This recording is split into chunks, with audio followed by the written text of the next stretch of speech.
Thanks everyone for joining. We'll give it a moment for everyone to settle in.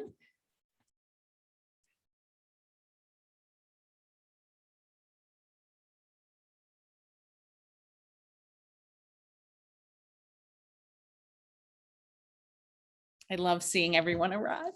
So exciting. Thank you all for being here. My name is Ciulla Lipkin, and I am the Executive Director of the National Association for Media Literacy Education.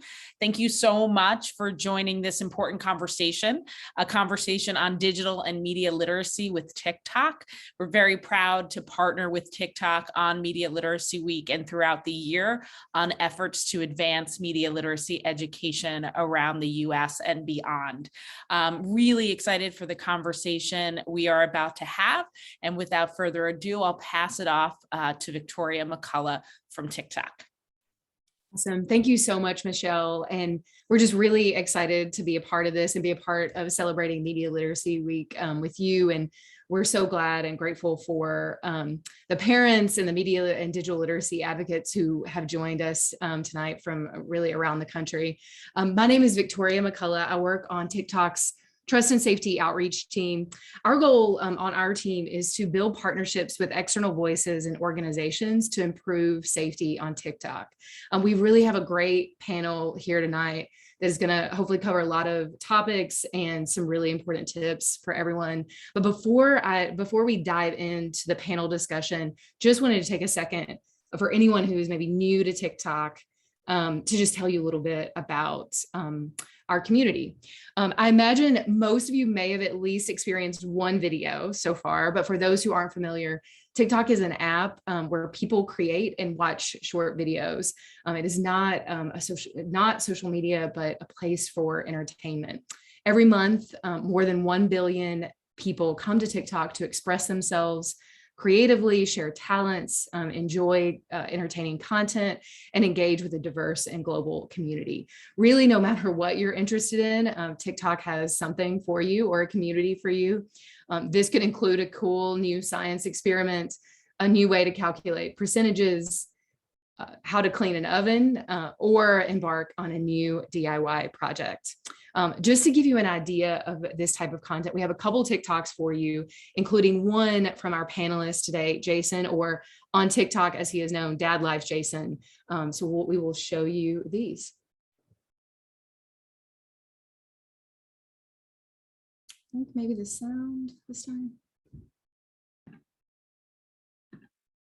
I am making the viral feta cheese and tomato pasta that is so popular. Feta cheese sold out in Finland. All you have to do is add tomatoes, olive oil, garlic, salt, and pepper to a baking dish with some feta cheese, add some olive oil on top with some oregano and then some lemon zest, and we're gonna bake at 400. Now you're gonna add fresh basil on top, mix it all together, and add in your favorite type of pasta. Seriously, look how good this looks. The day has finally arrived. My new clippers just came in from Amazon, and I'm gonna cut Chris's hair today. I'm about to let him get fresh.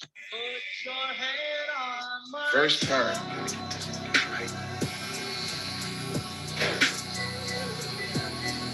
Okay, we almost done. We getting into the lineup. Got to get the hairline right.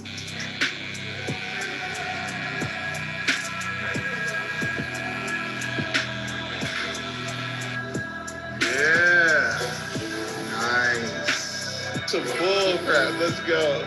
Yeah. Looking so handsome. I like your cut, G.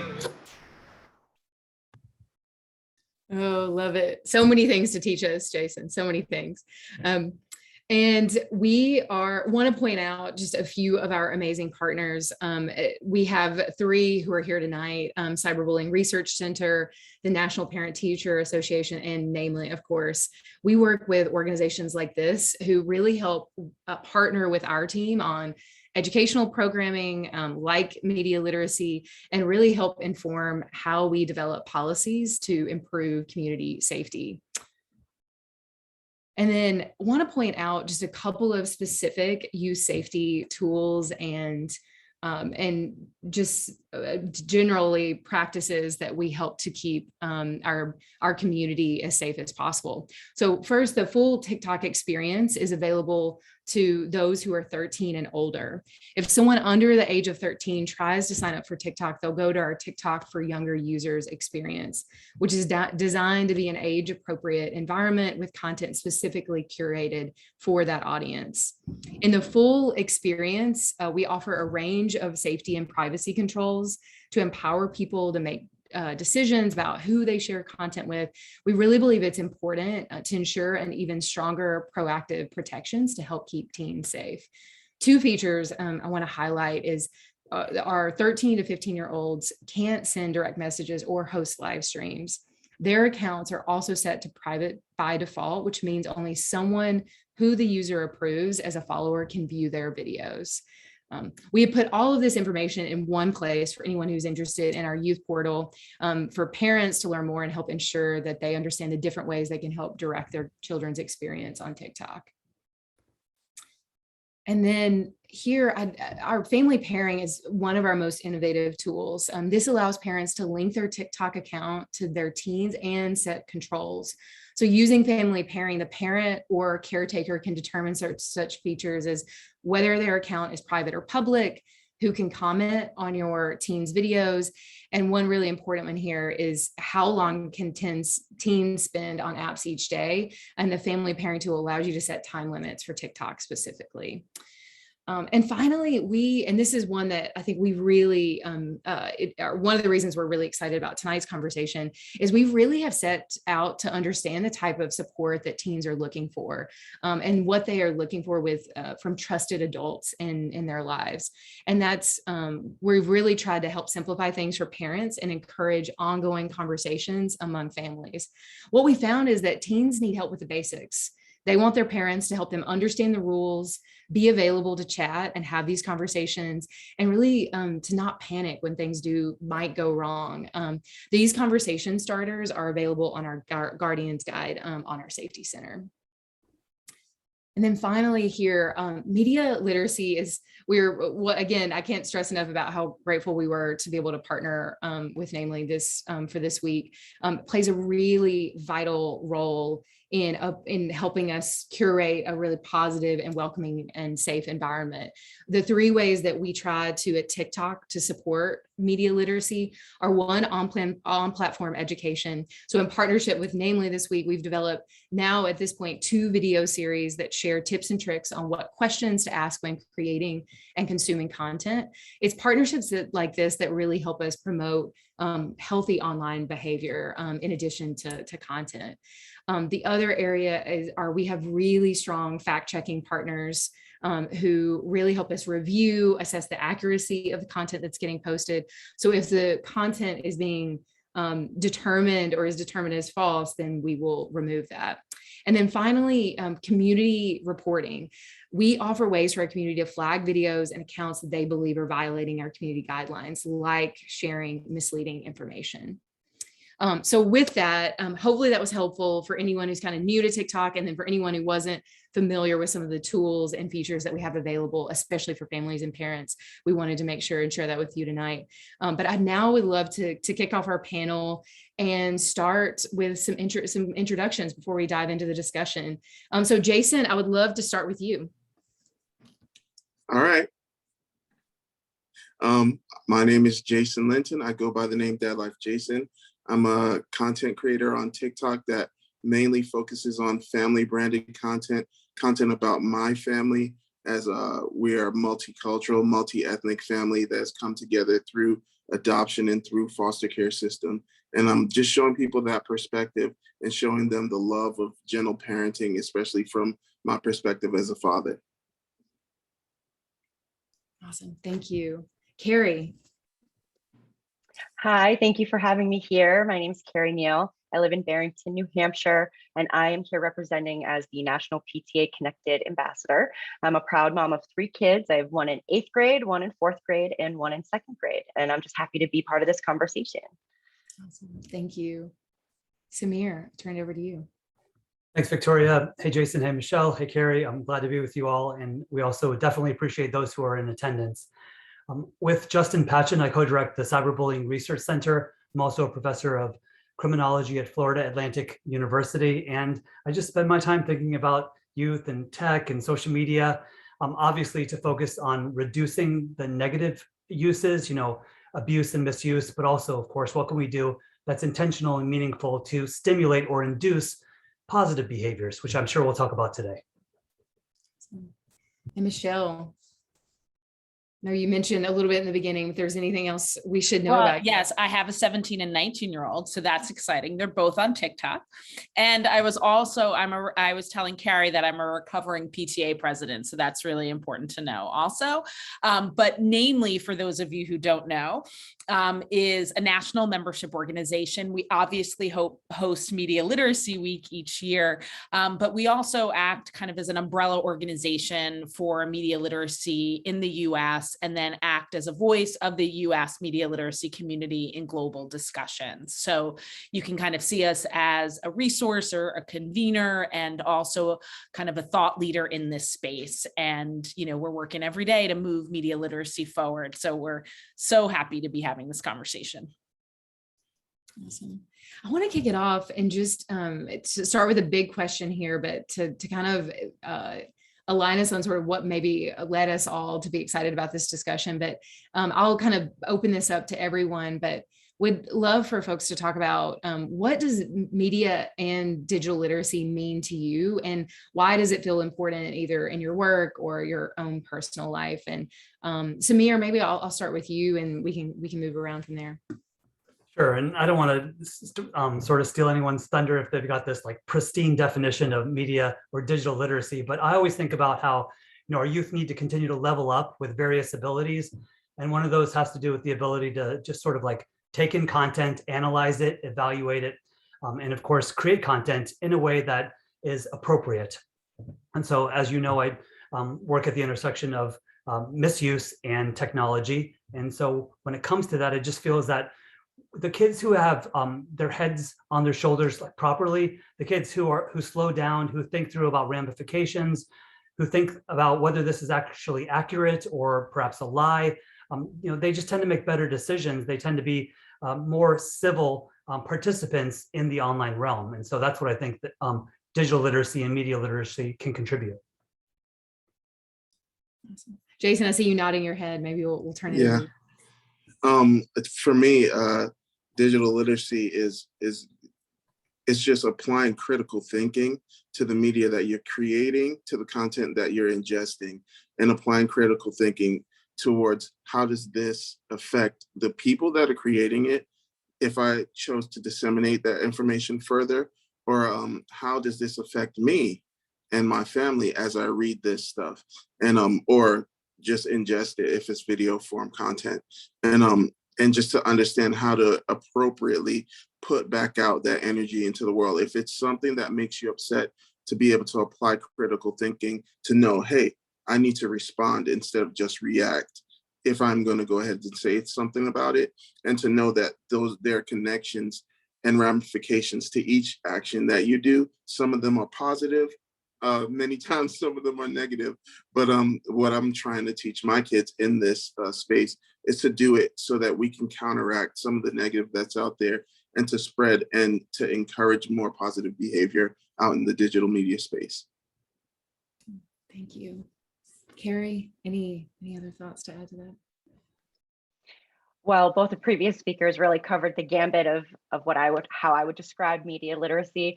And it's also just keeping yourself and your information protected, understanding that a post has ripples and it goes everywhere. There's that adage of once it's online, it's forever, and really understanding that. And it leads into a bit of what Jason was speaking to, but something that's very important to National PTA is that families and students and educators understand the importance of that digital citizenship, that they understand that beyond what's in person, how they are representing themselves online is something that's incredibly important and has value and lasting value, and needs to be something that we keep on the forefront. And Michelle, So I can define media literacy, if that's okay, and at least the way that NAMLE frames it. So all of those points are definitely involved. This is the way we have it on our website. It's to access, analyze, evaluate, create, and act using all forms of communication. So the way that we look at it is that it's really an enhanced version of literacy. So we're really looking at media literacy in the context of what does it mean to be a literate citizen in today's world. And not surprisingly, I don't personally think there's really anything more important than that question right now. We live in a media saturated world. And if we don't understand the way media impacts us and how we are influenced by media messages, we will find ourselves illiterate. And we know the dangers and the disadvantages and the inequities of illiteracy. And so it's really important that we recognize no matter what, no matter who you are, messages that come from the media are impacting us. And so we need to work to empower individuals with media literacy skills so they can critically think, effectively communicate, and really participate fully in society. It's really, truly an essential life skill. Awesome. Well, so I would love to kind of start with you, Michelle, because this is something I've been eager to talk with you about. And so when I chat with parents and educators, I still think there's probably a lot of mystery around TikTok. And so they might know that their kids use the app, and students use that, and they know it's popular, but they may not necessarily be familiar with all the tools and may not be familiar with the app. And I know you have spoken about how it's as important. The understanding of the content can almost be just as important as understanding the platform and understanding these mediums that we're using. Can you kind of talk about that a little bit more? Absolutely. This is my favorite thing to talk about. I think that in general, we make a few mistakes when we interact with kids and talk to kids about social media. And one of them is that we do put all the platforms into one bucket called social media. And we need to understand that each platform is unique, each has different aspects, different audience, different relationship with users, different creative elements. And those differences matter, and they matter a lot to kids and why they prefer certain platforms to others. And so I think putting TikTok in the same bucket as Facebook or Instagram, we have to be careful because all of those platforms come with different opportunities, different challenges. And I think that is a common mistake with parents. They just put them all together with social media. The other thing with adults, especially parents, is we get very overwhelmed, right? With changes. We get comfortable with the digital space our kids are in, and then a new platform is introduced and we get overwhelmed, we get frustrated, we're not sure what to focus on. And I think you said it actually in the beginning comments, Victoria, that we have to figure out a way to talk with our kids and not talk at them, right? They're not going to listen if we're constantly talking at them, that they actually have a lot of skills and a lot of knowledge. And so when your kids are introduced to new platforms, sitting down with them, being interested in what they're exploring, and you yourself playing around and researching the features and understanding the appeal is really, really important. And also to recognize that, technology is going to change, new platforms are going to pop up, and what we have to focus on ultimately are the media literacy skills that really can navigate any platform that comes up. And that's what's really important. So trying not to panic, trying to have nuanced conversations with their kids about each and every platform they're exploring, and, getting in there yourself and getting involved. Yeah, that's really, and Carrie, we've worked TikTok has really partnered really closely with PTA on this specific issue to develop some resources, try to get them into the hands of parents and teachers. I would be curious from your perspective, how is that going? Are you finding that that parents and teachers are really engaging, and how do you go about kind of empowering and kind of getting that education, those resources into the hands of parents and teachers? Thank you for that question, Victoria. It's an important one. And so National PTA dedicated the past several years to really exploring this. I mean, we know, just like everyone else on this call and out there, knows that it's not going anywhere. And so we really needed to be proactive in our approach. So back in 2018, National PTA launched its PTA Connected initiative, which just formalizes and builds on that digital space and providing that resource for families. And so it educates and engages families on anything digital, from digital wellness to security to access, equity, literacy. And really something that we pride ourselves on is listening to our families and our educators, especially with support from companies like TikTok, where they partnered with us. It allows national PTA and then our local PTAs and state PTAs across the entire country to really empower and educate families and schools in this dialogue. As far as, how are we getting that information out to those who need it, is we have several different avenues, from social media posts to regular emails and newsletters.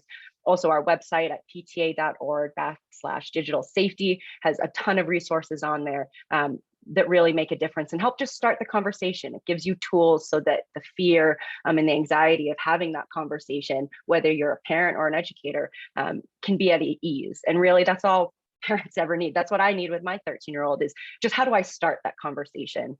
And then we also offer webinars and trainings and then grant programs so that we can bring these tools directly to the hands of where they're needed. Yeah, as you're speaking to about, your 13-year-old, and one of the things that is remarkable to me, and Samir, I was so curious to get your perspective on this, but I think this generation that is coming up can name some of these challenges. They know about cyberbullying, they know about sexting or maybe digital dating abuse. Like there's a vocabulary there that I don't think we've seen in previous generations. So Samir, I would be interested to hear if you could talk a little bit more about how digital and media literacy has maybe helped us understand that types of harmful online content and how we overcome it. I just want to commend you on the fact that you're so prepared, because all the things that you mentioned are aspects that we have studied specifically in published research papers on digital dating abuse and sexting, and of course cyberbullying, et cetera. So thanks for being well prepared. I just when we work with youth, and we do get a chance, because I pride myself on making sure that I'm not just someone in an ivory tower writing research papers, but that we're out there in the trenches working with schools and nonprofits and youth serving organizations on these issues. You get to have such amazing conversations that really do compel you to understand, as you were saying, the fact that youth are very self-aware. They know about these challenges. They're also sponges, without a doubt. And so they're seeing what parents are doing. They're seeing what adults, even those who have status and power and privilege in society, are doing, and are rationalizing and are justifying. And they're taking all that in. And of course, they're still their own person. They're an individual making their own decisions. But what I struggle with is the fact that media literacy is not comprehensively given to everyone, even though, as Michelle mentioned, that's such a need. And I know Carrie and Jason would also agree, and you too, Victoria. It's just, it's disproportionately allocated, and sometimes it's inadequate or incomplete, or there's mixed messages, for example, related to cyberbullying and some of these other problems. Unfortunately, a lot of well-meaning adults sort of push this very fear-mongering, panicky message. And of course, in those situations, youth don't want to open up to us. Youth don't want to learn from us about strategies. Carrie mentioned digital reputation, and how, yes, you don't want to post negative things, but we can also help them specifically learn how to leverage social media for good, to set them up for personal and professional opportunities. Michelle also mentioned that, these apps all work uniquely, and that's great, but we have things to tell them about the feature sets, the controls, the safety implementations within, for example, TikTok, that are available and are at their disposal for them to enlist and use. So really it comes down to, are they willing to listen to us and learn from us, as well as like-minded individuals? Maybe youth specifically, we need to enlist them more to get across our media literacy messages. Yeah. And Jason, I have been thinking too, I'm so interested to hear too, as someone who's like on the platform, you're familiar, you're familiar with the medium, like how has being a creator informed how you talk about this to your kids? It's informed the way that I speak to my kids about it, because I've been able to see the effects. I've been able to see the positive ramifications and the negative. And I've seen moments where I can illustrate certain things to my oldest daughter, who's active on the platform, and I can take her to a moment where I see somebody being spoken to in a way that's not encouraging, that's probably hurting their feelings, and I come in with my blue check and I say something positive and encouraging, and how that turns the whole entire tide of the comment section. And they're like, oh, he's saying something cool. Yeah, they're doing great, such and such. And I'm like, I try to tell her everything's connected. When you look at digital media, everything's connected. Nothing is absolutely on an island by itself. Things migrate, and atmospheres migrate with the media. And so it's so important to encourage and to cultivate a positive atmosphere with what you're doing and the things that you're taking in. I get to show her, hey, I'll show her a certain piece of media, or I'll listen to her, and she's like, oh, did you know that such and such said this about so-and-so? And I'm like, so how does that make you feel? And she goes ahead and expresses, well, that's not fair that they would say that. And I'm like, are you sure? Did you see a video with them saying those exact things? No, but this person said, and I'm like, okay, let's go ahead and do some forensics.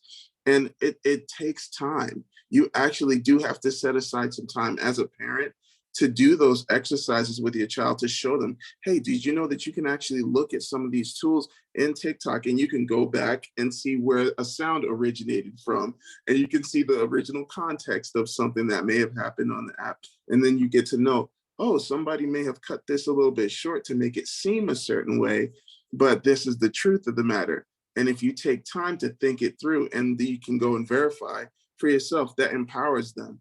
And I think more and more users on TikTok are learning that if you go after the positive and you take in the positive, the algorithm kind of rewards you with sending you more affirming things that keep you on a positive train. And that's been something that I've been able to kind of tell her, so that she can stay out of the drama and more into some of the light. As you mentioned things that are working, I'm curious if along the way, anything that you've, in terms of tactics that haven't worked in terms of engaging your kids, like is any lessons you wouldn't do again? Yeah, lessons that I wouldn't do again. I think in the beginning, it took a while for me to actually question my own self about why I do certain things, the things that I do. I wasn't critically thinking in terms of my own thought patterns. And so when I did see something that, oh my gosh, what is that song on there? And I'm like, you know what? No, you're not using that. Delete that. Delete it all. And I'm like, and that completely crushes all conversation. That crushes all nuances. And it crushes all learning opportunities right there. It's just, hey, it's my way, the highway, shut it down. And it really begged me to question myself and say, why am I so afraid? Why did I let fear consume my actions, instead of saying, hey, let me go out for some understanding and try to learn why this was something I was so afraid of? And can we manage that fear into knowledge and help equip them to do better in those digital spaces? Victoria, real quick thing. I just want to build on what Jason's saying. So Jason is obviously a rock star and an influencer, and all of these sorts of conversations probably come very naturally to him. And he's right about the fact that you need to carve out time to have the conversations. But I just want to encourage all of our attendees, the parents who might not be influencers, who might not be spending so much time creating incredible content. You can do this too. Truly, you can. I know that you think that you might have to have all of these talking points, but honestly, if you just bring up some sort of situation in a very non-judgmental, non-critical way, you might be surprised with how your children, because this is their life, they run with the conversation, as long as they can pick up that you're not looking for ways to blame them or pin them against the wall or anything like that. And so there again, you can point out, oh, maybe this was taken out of context, or maybe you're internalizing the wrong message here. Maybe this needs to be read a certain way or cross-checked with this source, etc. It's all about just trying, just broach the topic, give it a whirl. And again, your kids very often will carry the conversation. I think that's Carrie, as we were I was thinking about, I have had this experience with some friends, and we've talked a little bit about the generational gap of how different generations like might approach some of these topics. And I guess I'm curious in this with media and digital literacy, what are there things that you're seeing between generations of like how they actually talk about something like media and digital literacy? I imagine there's a million things, but I would be curious to hear about any trends you're seeing in your world.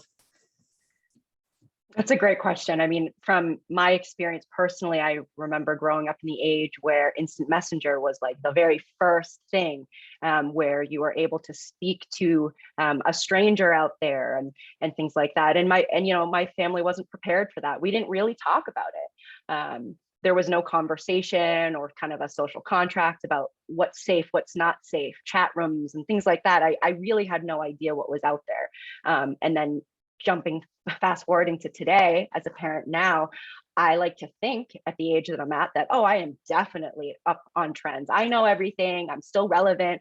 Everything's great. And then lo and behold, your kids come and remind you that they do know more than you about certain things.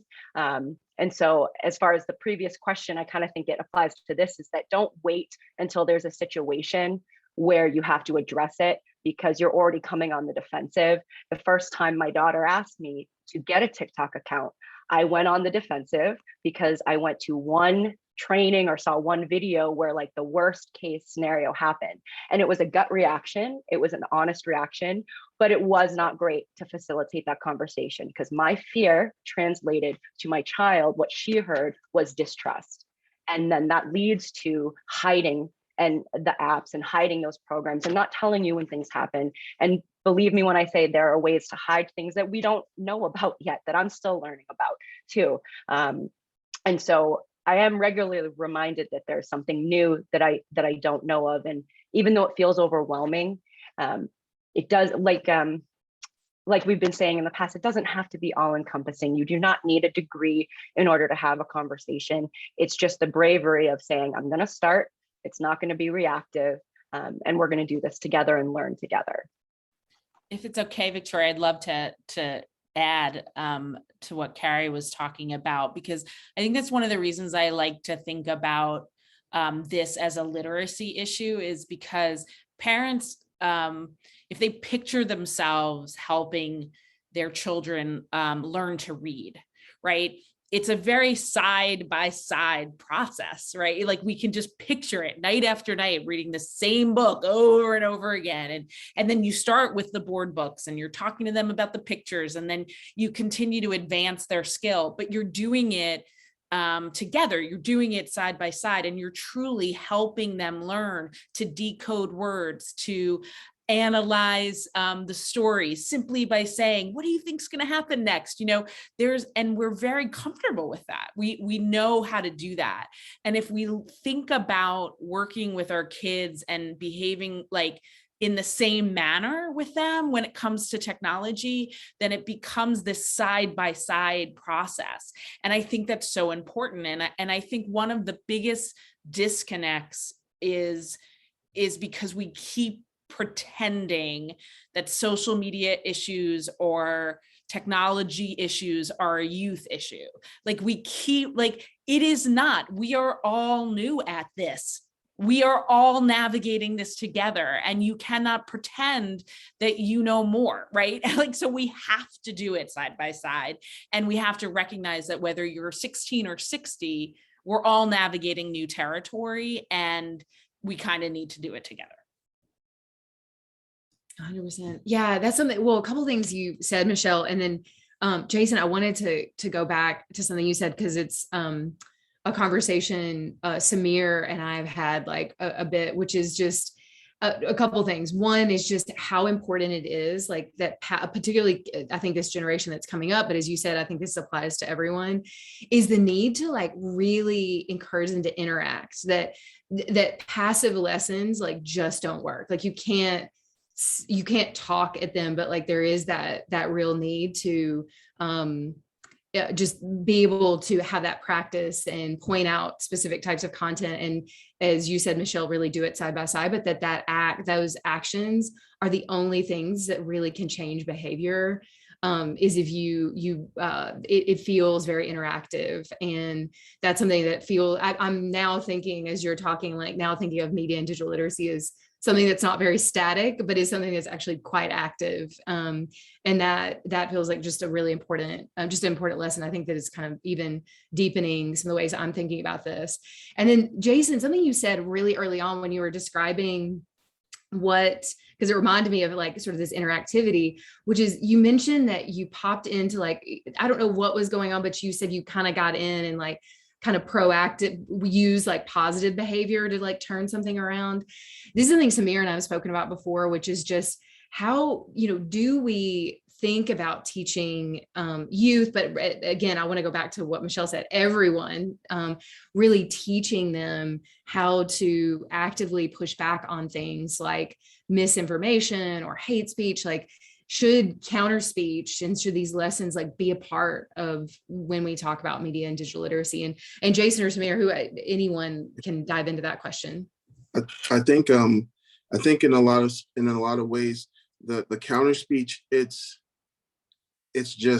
endemic of any social interaction. Like if somebody says something to you that is extremely offensive, you're going to communicate that with your face, with your body language, or with your body language by not being present anymore. You'll like get in the car and you'll take off. And the difference here is that you're not really facing a lot of reaction from a person's face. So some people, I guess they kind of feel like you're behind a two-way mirror and you feel like you can say whatever you want to say and you don't have to worry about it.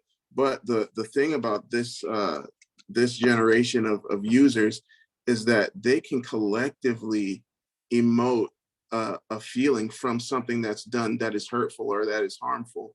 And a lot of times they may feel like individually, they feel like they don't have a voice. And everybody, I don't care who you are, everybody wants to have a relevant voice. Everybody wants to be heard when they say something. And one of the things I've been able to translate to my children and to a lot of the followers that are out there, a lot of the users, is you may feel like you don't have a voice, that you aren't heard because you don't have 1 million followers. But one act of kindness, of communicating something positive, communicating something uplifting to somebody that may be hurting, doing that has a massive effect on a massive scale that you may not even recognize. And I've seen a kid actually do that. They went behind and they saw somebody saying something mean, and a bunch of people were saying something mean to a particular user, and they went and they said something positive, and it was very like, it kind of opens your eyes how to how some of the youth think. It informs you like, oh my gosh, they're so much better at compassion than we were, because we were told to sit and not talk, speak when you're spoken to, and they get to express themselves a lot better in those ways, and I'm there to learn from them. But I saw that their comment ends up getting all these likes, and they get to see, oh snap, I'm not invisible.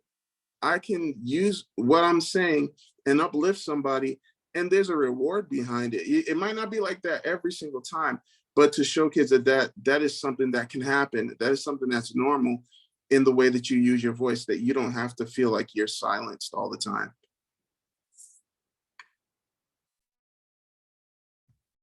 Yeah, and happy to answer that as well. I thought that was perfect, Jason. But before I do, I want to say, Victoria, you talked about the importance of experiential learning. And I always just think about a person from history that I love, which is Benjamin Franklin, who I didn't really get into until the first National Treasure movie, but then I really wanted to learn all about him. But he says, like, tell me and I forget, teach me and I remember, involve me and I learn. And that's what we want, as it relates to media literacy skills, digital literacy skills. We want them to learn.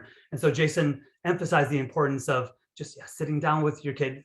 Carrie mentioned this as well, working with them, whether it's on the couch together or with the device in hand, so very powerful.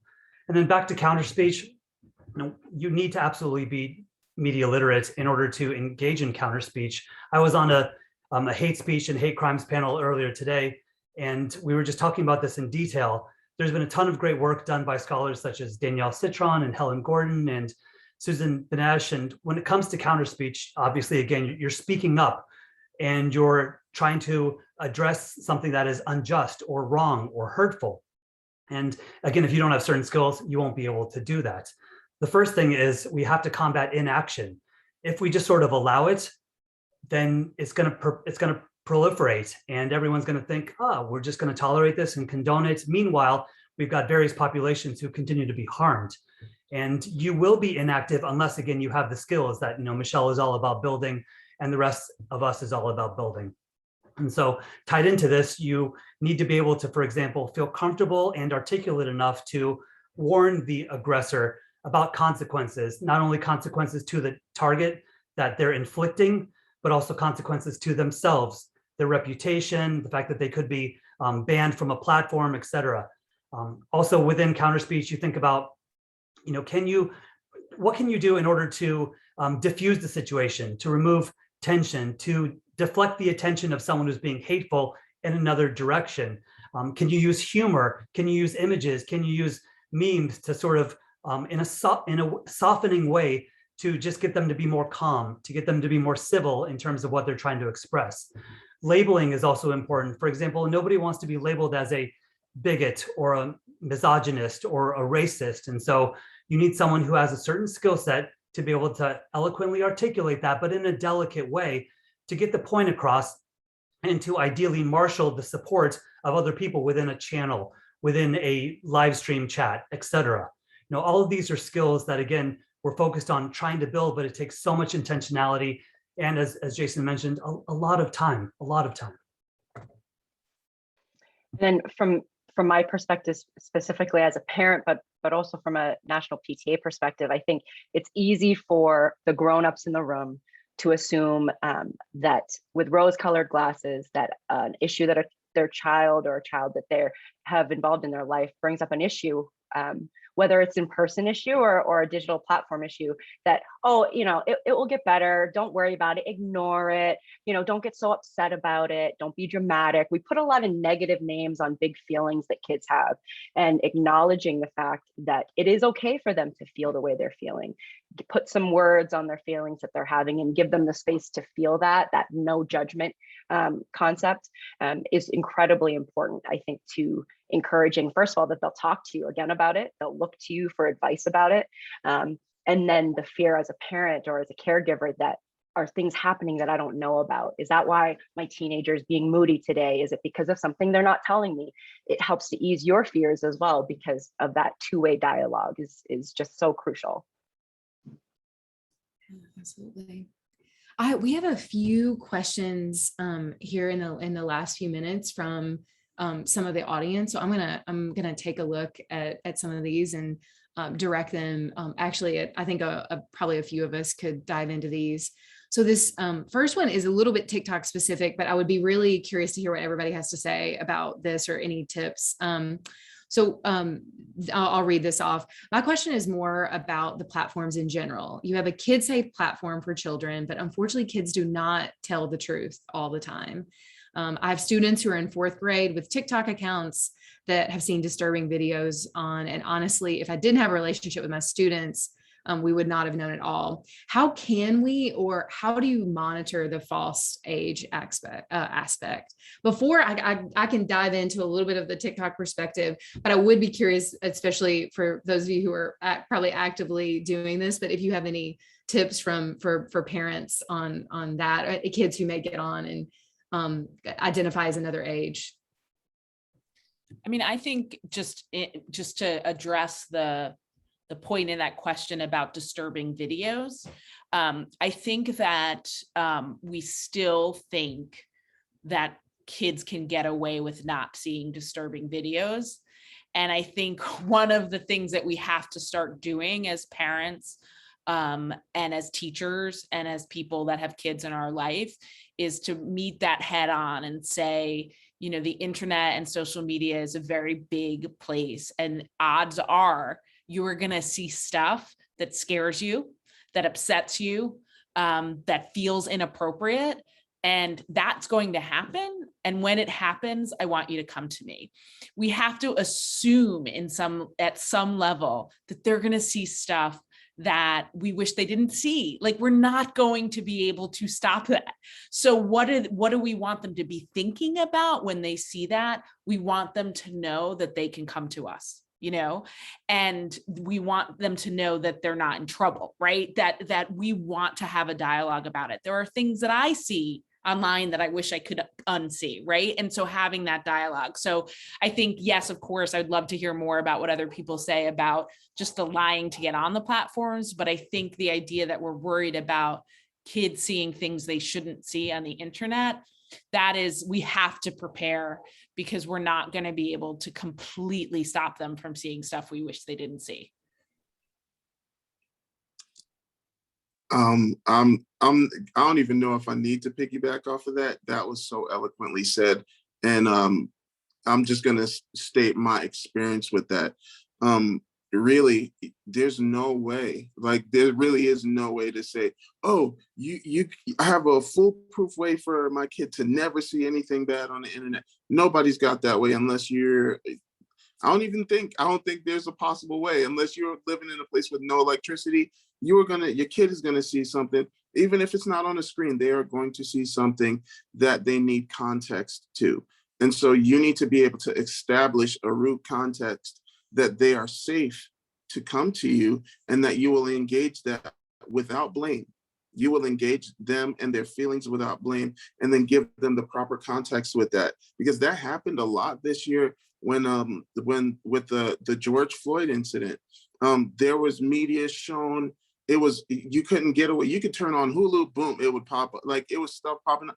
And so for a kid, that's harmful to see something like that happen over and over and over and get spoken about over and over again.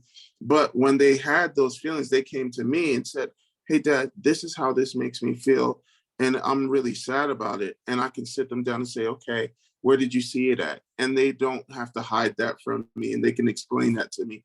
And that's just one particular instance. I'm pretty sure there's way worse things that they can see, but keeping in context with knowing that they can be safe to tell you how they're feeling, tell you where they saw it, and that they will not get blamed for seeing it, is the way to establish trust and to open communication. So yeah, that's amazing. And on that same note, I think that parents and caregivers will understand when I say this, that we can't keep our kids in a bubble. So even if you have every device in your house that can block anything that you think it can, you might check your child's devices regularly, their history. Believe it or not, they talk to each other in school and outside of school. And even if you believe you've taken all those safeguards, there are other ways that they can see that content. And I don't say that to scare you. I say it to encourage that bravery, that it is going to come up in your child's life, and you do need to be prepared to have that honest conversation. And sometimes what helps is saying, when I watched that video, this is how I felt, like Jason was saying, and starting by saying, I felt really uncomfortable. How did you feel? What did you think? And then also providing actual factual based information to fulfill and round out that information. A 30-second video clip doesn't do a lot of things justice that need that deeper level conversation. And so providing them those facts and then talking about it is just as crucial as reviewing a book or reviewing what you see on the news. Kids can understand it. They're tougher than you think. I think that the question also brings up a really important point that I don't want to lose, which is the blurred line between home and school, right? It doesn't, like, there's no distinction anymore. And there was a time in life where there really was. And I think just from an education standpoint, like, that question to me is a really difficult scenario for a teacher. Like, what is a teacher's role in that? And how do teachers navigate that? And are those kids on the platform young because their parents said, oh, it's fine? Or are they lying to their parents? Like, it's so complicated for teachers today. And I feel like we don't necessarily talk about that enough, to realize that they have so much that they have to do, but then they're also dealing with this whole part of these young kids' lives that come into the classroom in a way that we couldn't, teachers when we were growing up simply didn't have to deal with. And I think that there's I hear in that question also that struggle is like, what is my role? I don't think we talk about that enough.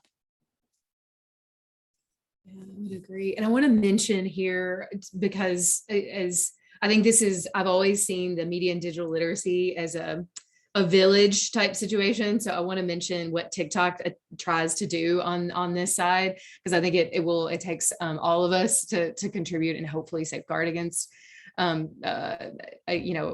protecting and nurturing age. So for TikTok, we do require, there's a minimum age requirement, as I mentioned, which is 13 and over. But as the theme has been tonight, kids are often very clever around navigating, kind of working around the parameters of technology.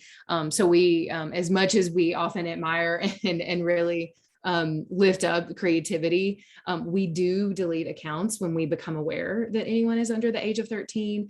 We actually take a number of other approaches to just try to identify underage accounts on our side. So for instance, we do train our safety team to be alert to signs that an account might actually be an underage user. So that's something that we're continuing to work with our moderation team to make sure that when they detect anything that can indicate that they are underage, that we do remove that. And we've also recently announced the proactive removal. I think this was in one of our recent reports, but we recently announced the proactive removal of 11 million accounts we suspected were underage. So do want to mention a couple of things that TikTok does for that. A couple of things. I've got a couple more questions here, and I know we just have a few more minutes left, but I want to read another question off here. A team of concerned community members, parents, and educators in Colorado started scholarsplus.org. We want to implement media and digital media literacy within schools in our community. One of the dilemmas we face is funding for programming. We believe everyone should have access to media and digital literacy. For our program to be sustainable, we are wondering if there are grants or perhaps ideas on how to sustain small community-led organizations like ours. So I can just add that, so we, as I mentioned at the beginning, NAMLE is an umbrella organization, and we have about 85 organizations that are local, regional, national under that umbrella. So there's a lot of examples of local organizations that are doing incredible work, within their communities around the country. And there's actually quite I can think in my head about our members in Colorado who are doing. So what I'm going to suggest very deliberately to the person who asked this question is to get in touch with us, because we might be able to help just guide you and to get you. A lot of what we do is say, oh, that's a similar thing than what's going on in Massachusetts. You should talk to this person. So trying to make those connections so you don't have to start from scratch. So just email us at namely@namely.net. And on that same token, at National PTA, if you have a local PTA around where you are, there are grants thanks to funding provided by National PTA sponsorships with Norton LifeLock, AT&T, Google, Facebook, and of course, TikTok. And so those grant programs are ones that provide you turnkey solutions that your school can use, that your educators can use, that are step-by-step, self-paced even. Like for example, there's this really great program where it's called the Smart Talk tool, where you actually go through, get asked questions, you fill out this information in a very interactive way. And then at the very end of it, you get a contract that you work with your child or student on to say, here's what we're committing to together. And it has things on both sides of the coin. It's not all just on the child, right? It's both of them as a partnership, and you both sign that. And it's easily something you could tweak to be in a classroom environment as well. And so there are tools out there that are free. I hate to socially plug, but at pta.org/digital safety, where you can really utilize the free model, or like I said before, connect yourself with a local PTA and see if they're running a PTA connected program through a grant opportunity or even on their own. Awesome, amazing. I think we're at about 6 minutes. So I want to try to take on one more question. And Jason, I'm thinking maybe you can help me with this one. I'll kind of try to take a stab at, you might have some experiences here too. So this question is, how is TikTok different than say Instagram or Facebook? I mentioned some of this in the beginning, but Jason, I'd be curious for from your experience, what your TikTok experience is maybe like compared to other platforms.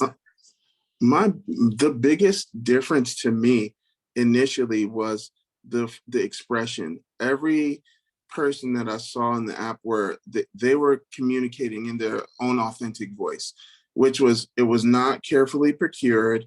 If they were, obviously, if they were a makeup artist or whatever, they made sure they had everything perfect, but it was just people capturing things in the moment and putting it out there. And it didn't have to be super perfect for it to go viral, and everybody engaged into it. And it was like, oh my gosh, this is like a completely new way of people putting out media, putting out content. This is incredible. And for me, one of the things that I really, it hit me was how emotive a lot of these interactions were. I was like getting touched in the heart, like seeing people hug a dog that they got given for a special needs project, or a person taking care of an older person, doing videos in a nursing home kind of thing. And I'm like, this is incredible, because this isn't what, like on most other platforms, it's like the fame comes first and then you have the reach. And on TikTok, it was, you put out something that people could feel and the reach was there for you. And the other fundamental difference to me for TikTok was what you engage with and the things that you consume. You are going to continue to stay along that kind of stretch or that genre. And the genre for me was like seeing family, seeing people love on each other, seeing people exhibit compassion. And so that was something that I was able to inform the rest of my family, like, oh my gosh, okay, so this is what my timeline looks like. This is what my For You feed looks like on TikTok. Can I see yours? And it was like, okay. And it was, we were able to establish a lot of conversations from that. Like, oh, what makes you love watching so many cat videos? and so you get to hear like different things like, oh, wow, maybe you should be a veterinarian. These are like simple things that people ask kids, like, what do you want to be when you grow up? But I didn't have such a cumbersome launch into those conversations, because TikTok like kind of helps the kid inform themselves of what they like, and helps me to inform myself of what I like. And that's what makes it the most different platform for me. Awesome. Michelle, Carrie, or Samir, anything else you would add from your experiences? No, I can chime in. I would just say again, the point of like, even the way that you follow people or people follow you, just the For You page versus your follow page. Like, we do have to recognize that just the way that the platform is created and the way that we interact with people that we follow, or people that follow us, they're all very different, and whether it's more, it's video based versus text based, like all of that changes the way we're communicating on a platform and allows for, again, different opportunities for innovation and creativity, but then also, can be different challenges too. It's every platform is very, very unique. I guess I would just say that, we're in this season where social media companies are being crucified, but the individuals that I've met in trust and safety departments, so to speak, they have good hearts, and they care about youth. They care about the experience that youth have. Perhaps there's others which maybe not so much, I don't know, but that's not my experience. And then secondly, these companies like TikTok are always innovating. They're trying different sorts of feature sets and doing A/B testing and pilot testing to identify, what needs can be met to make sure that youth are able to block and report and mute and unfollow quickly, and all these sorts of things that a person might want in order to feel safe and secure, and that their privacy is being protected. So I think they're going to continue to innovate, and there's probably going to be a little bit of stumbling here and there, because as Michelle mentioned at the very onset, this is all new. We're all kind of learning on the fly. But yeah, I feel like we're hopefully headed in a good direction. I remember the first time I tried to use TikTok or Snapchat, because I was so used to Facebook as an integrative program. I was not familiar with any of the user sets and how to scroll even. I felt very, very, very old. And so I encourage families to do their research. Like, for example, thanks to our partnership with TikTok, we created a national PTA and TikTok guide for parents, which just makes it very easy to understand. I hate to admit that I needed it, but I did. And it was really helpful so that I could understand who can follow and who does she follow, and what do the hashtags mean, the value on TikTok versus somewhere else. And there is a difference. And it was just tools in my toolbox to know. So I encourage every family to go out. There was a question, I think, related to, well, where do we go? Where are these social media platforms posting this information? I truly encourage people to just do a basic Google search, and you'll find a lot of guides out there directly from companies like TikTok that are providing those guides for you in a way that's very digestible. And I think, Michelle, don't tell me if I'm wrong on this, but I think we could probably send some follow-up of links to some of this. I think most of it is fairly easy to find, but absolutely, yes, we can definitely send it to people that registered and attended. Great. Well, thank you so much to everyone. I know we're right at time. Michelle, thank you so much to the NAMLE team for hosting us. Jason, Samir, Carrie, it was just really such a wonderful conversation. And I'm so excited to continue to work with this group on this really important topic as we move forward. Thank you, Victoria. Nice to see everyone. Thank you so much. Thanks. Thank you all. Bye, everyone.